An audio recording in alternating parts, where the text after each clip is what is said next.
देखिए छात्रों, अगला टॉपिक है विभव प्रवणता। तो विभव प्रवणता क्या होती है? ये कोई एक आवेशित कण यहाँ पर रखा हुआ है। इससे अगर हम कोई एक बिंदु मान लें बी और एक और बिंदु मान लें सी, जहाँ की बीच की दूरी कितनी है डेल एक्स, और यहाँ से यहाँ तक की दूरी ये आर है, तो हम देखते हैं कि यहाँ भी पर जो ए के कारण से पोटेंशियल होगा बी पर वो कुछ और होगा, और जबकि सी पर जो होगा वो कुछ और होगा। अर्थात बी पर जो विभव होगा वो अलग होगा और सी पर जो होगा वो अलग होगा। बी पर भी और सी पर भी सी होगा। अर्थात देखिए, हम यदि एक दूरी परिवर्तित करें, बी से अगर सी पॉइंट पे चले जाएं तो विभव भी क्या होता है, परिवर्तित होता है। अर्थात हम कह सकते हैं कि विभव परिवर्तन के साथ जी यहां से यहां तक का विभव जो है भी माइनस भी सी, तो विभव परिवर्तन किसके साथ हो रही है, दूरी परिवर्तन के साथ। अर्थात दूरी परिवर्तन के साथ विभव परिवर्तन की जो दर रहेगी उसको कहते हैं विभव प्रवणता। तो विभव प्रवणता का फॉर्मूला बनेगा विभव प्रवणता बराबर दूरी में परिवर्तन अपॉन विभव में परिवर्तन। ये जो परिवर्तन होता है ये ऋणात्मक होता है, ठीक है।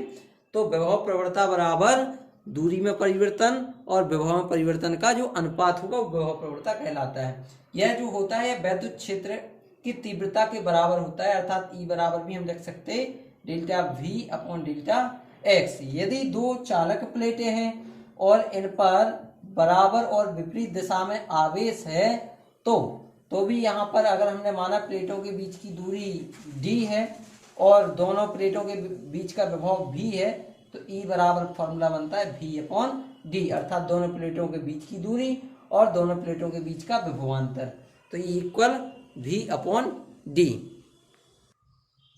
समांतर प्लेट संधारित्र की धारिता। तो इसमें क्या करते हैं, हम दो पैरेलल प्लेट ले लेते हैं, इसको कहते हैं पैरेलल प्लेट कैपेसिटर। तो एक हमने प्लेट ली जिसको बैटरी के धन टर्मिनल से जोड़ देते हैं और दूसरी प्लेट को बैटरी के ऋण टर्मिनल से जोड़ देते हैं या अर्थ कनेक्टेड कर देते हैं। तो बैटरी का जो विभव होगा उसके कारण से ये बैटरी जो है ये धनावेशित हो जाएगी और अपोजिट में इतना ही चार्ज दूसरी प्लेट पर नेगेटिव आ जाएगा, ठीक है। अर्थात इस प्लेट के बीच में इलेक्ट्रिक फील्ड यहाँ पर जनरेट हो जाएगा। अब ये पहली प्लेट है और ये दूसरी प्लेट है।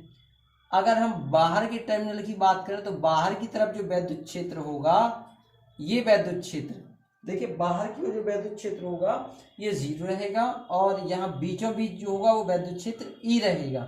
अब माना यदि प्लेटों के बीच की दूरी D है तो विद्युत क्षेत्र की तीव्रता दो समांतर प्लेट के कारण से विद्युत क्षेत्र की तीव्रता E बराबर सिग्मा अपॉन एप्सिलॉन नॉट। ये आपने पढ़ा होगा गॉस की प्रमेय में, E equal sigma upon epsilon not, जहां सिग्मा क्या है, पृष्ठीय आवेश घनत्व। सिग्मा इक्वल होता है Q अपॉन A, तो हम यहाँ सिग्मा इक्वल क्या रखेंगे, Q अपॉन A। तो E इक्वल हो जाएगा Q upon A epsilon not. ये आ गया विद्युत क्षेत्र। अब देखिए विद्युत क्षेत्र जो होता है वो होता है क्या, V अपॉन डी के इक्वल, जो अभी हाल हमने टॉपिक बताया आपको विभव प्रवणता के बराबर। तो V इक्वल कितना हो जाएगा, E इंटू डी। तो ये V का जो वैल्यू है, हम यहाँ E का वैल्यू इधर रखेंगे तो V का वैल्यू आ जाएगा। E का वैल्यू क्या रखना है, Q upon A epsilon not और इंटू में यहाँ क्या आ जाएगा D। तो ये तो आ गया V। अब आना है क्या, C इक्वल धारिता हमें निकालनी है पैरेलल प्लेट की, तो C इक्वल होता है Q अपॉन V। तो यहाँ C इक्वल रखेंगे हम क्या, Q अपॉन V का value Q into D upon A epsilon not. ये D से D कैंसिल हो जाएगा तो C इक्वल आ जाएगा, ये A एप्सिलॉन नॉट ऊपर आ गया तो A epsilon not upon Q। तो ये आ गया समांतर प्लेट संधारित्र की धारिता। अब आपको ध्यान रखना है कि यदि इसके बीच में कोई डाई इलेक्ट्रिक मीडियम भरा हुआ है, जैसे कोई भी एक ऐसा माध्यम है जिसका परावैद्युतांक K है, तब धारिता C बराबर बनता है K A epsilon not upon में D, ठीक है। समांतर प्लेट संधारित्र की धारिता जब उनकी प्लेटों के बीच आंशिक रूप से परावैद्युत पदार्थ रखा हो। तो देखिए हमने एक समांतर प्लेट संधारित्र ले लिया और इसमें एक हमने T मोटाई का एक परावैद्युत पदार्थ के रख दिया, ये टी मोटाई का परावैद्युत पदार्थ क्या रख दिया, के रख दिया। इन प्लेटों के बीच की दूरी डी है। अब देखिए जब हम इसको रखेंगे डाइलेक्ट्रिक मीडियम को, तो एक ओर नेगेटिव और एक ओर क्या आ जाएगा, पॉजिटिव चार्ज इस पर आ जाएगा। ठीक है, तो अब यहाँ पर दो पोटेंशियल बनेंगे और जिसकी वजह से इसकी कैपेसिटी जो है वो बढ़ जाएगी। एक पोटेंशियल तो बनेगा इन प्लेटों का, दूसरा यहाँ पर अपोजिट एक इलेक्ट्रिक फील्ड बन रहा है डाइलेक्ट्रिक मीडियम में, तो इसकी वजह से भी एक विभव बनेगा। तो परिणामी विभव ज्ञात करेंगे तब हम धारिता ज्ञात करेंगे। तो पहले देखते हैं हम रिक्त स्थान में विद्युत क्षेत्र। तो रिक्त स्थान के लिए ले लेते हैं ई नॉट। ई नॉट इक्वल, अभी हाल हमने देखे समांतर प्लेट संधारित्र के लिए धारिता निकाली थी, तो उसमें ई निकाला था विद्युत क्षेत्र। तो विद्युत क्षेत्र आया था E equal Q upon A epsilon not. जब कोई मीडियम नहीं रखा था, यदि के परावैद्युतांक का पदार्थ प्लेटों के बीच रख दिया जाए, प्लेटों के बीच रख दिया जाए, तब E बराबर बन जाएगा Q upon A epsilon not into के हो जाएगा। ठीक है, अब यहाँ पर हमें निकालना है कुल विभव। कुल विभव, क्योंकि विभव जो है प्लेटों के बीच से अलग है और यहाँ पर ये अलग है, तो हम निकालेंगे विभव। अब देखिए V इक्वल क्या होता है, E इंटू डी। तो यहाँ पर एक विभव तो है रिक्त स्थान के लिए और दूसरा विभव टी मोटाई की प्लेट के लिए। तो पहला जो विभव है रिक्त स्थान के लिए वो कितना बनेगा, ई नॉट, ये विद्युत क्षेत्र, इंटू डी। अब ये दूरी जो रिक्त स्थान वाली है कितनी हो जाएगी, तो इस डी में से इस टी को, टी दूरी जो है इसको हम लेस कर देंगे तो हो जाएगा डी माइनस टी, और प्लस में दूसरा हो जाएगा ई किसका, इस वाले का, इंटू इसकी मोटाई टी, तो यह आ जाएगा इसका विभव। अब यहाँ पर हम मान रखेंगे तो कुल V इक्वल हो जाएगा ई नॉट का मान Q upon A epsilon not D minus T, और प्लस में यहाँ पर Q अपॉन के A epsilon not into T.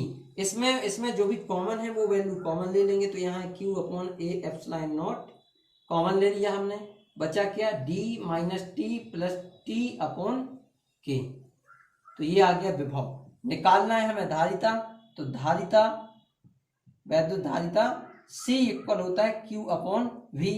तो C इक्वल Q का वैल्यू Q अपॉन में V का value Q upon A epsilon not D minus T plus T upon के। तो यहाँ देखो Q से Q कट जाएगा, ये चला जाएगा ऊपर, तो C इक्वल आ जाएगा A epsilon not upon D minus T plus T upon के।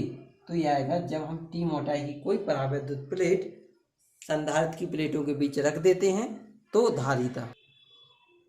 तो टॉपिक है संधारित्रों का समायोजन। और संधारित्रों का समायोजन होता है वो दो प्रकार से होता है, नंबर एक श्रेणी क्रम में और नंबर दो होता है समांतर क्रम में। समांतर क्रम को हम बाद में अध्ययन करेंगे, पहले देखते हैं श्रेणी क्रम में। तो श्रेणी क्रम में क्या करते हैं, हमने तीन संधारित्र लिए जिनकी धारिता C1 C2 C3 है, इनको हमने श्रेणी क्रम में जोड़ दिया।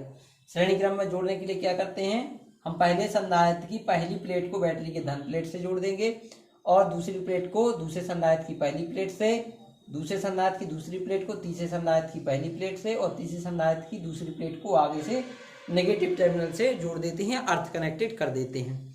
ठीक है, अब यहाँ पर हम जानते हैं Q1 बराबर फॉर्मूला क्या होता है, C1 V1।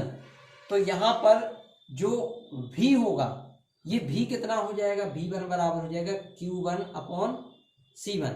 क्योंकि देखिए हमने इसको श्रेणी क्रम में जोड़ा है, तो जितना चार्ज यहाँ इस टर्मिनल पर जाएगा उतना ही नेगेटिव इस पर जाएगा, और जितना इस पर नेगेटिव जाएगा उतना ही इस पर पॉजिटिव जाएगा। अर्थात हर प्लेट पर जो आवेश है एक समान होगा, इसलिए हम इसको ले लेते हैं Q। तो V1 equal Q upon C, V2 equal V Q upon C2, क्योंकि इस पर भी आवेश Q रहेगा, और V3 equal Q upon C3। तो यहाँ पर परिणामी विभव कितना हो जाएगा, परिणामी विभव ये हो जाएगा V बराबर V1 plus V2 plus V3। तो V equal Q upon C1 plus Q upon C2 plus Q upon C3। इसको जब आगे सॉल्व करेंगे तो इस V को लिखेंगे Q अपॉन C, यह परिणामी धारिता बराबर, इसका Q कॉमन ले लेंगे तो 1 upon C1 plus 1/C2 plus 1/C3। तो ये Q से Q कैंसिल हो गया और यहाँ पे आया 1/C equal 1/C1 plus 1/C2 plus 1/C3। ये आएगा परिणामी धारिता। अब इसी के साथ इसका जो दूसरा टॉपिक है उसको समझिए, और वो है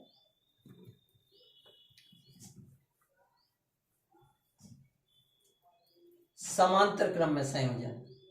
समांतर क्रम में संयोजन।